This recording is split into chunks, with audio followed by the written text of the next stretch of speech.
In this video, let's examine the static IP interface configuration of a network card.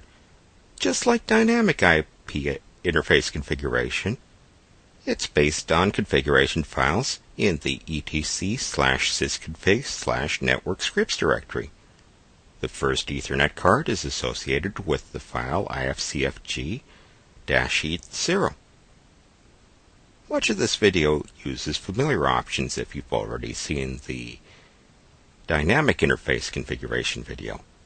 Static interfaces in the ifcfg-e0 configuration file are little different from dynamic interfaces. Naturally, the boot proto directive, which was set to DHCP, is set either to static or none. Of course, with static IP address configuration, there are standard settings associated with an IP version 4 address. The net mask represents the network mask, also known as a subnet mask. IPADDR represents the assigned IP address. As an administrator, you just need to make sure no other system takes this IP address.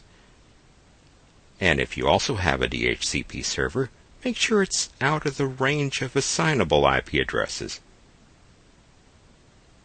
Gateway, of course, represents the gateway address. In other words, the route that messages take from your system to get to other networks such as the Internet.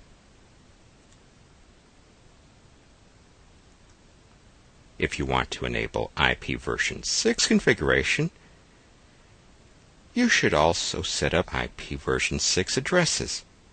First, as described in the other video, you need to make sure IPv6 init is set to yes, and then you can set IP version 6 addresses.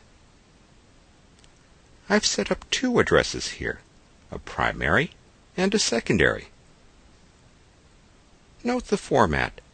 IP version 6 addresses include 128 bits, normally expressed in hexadecimal notation.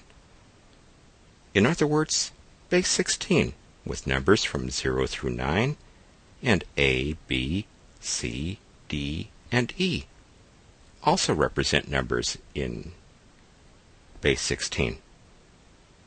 Unfortunately, at this time, static IP version 6 address options are not available using the GUI network configuration tool.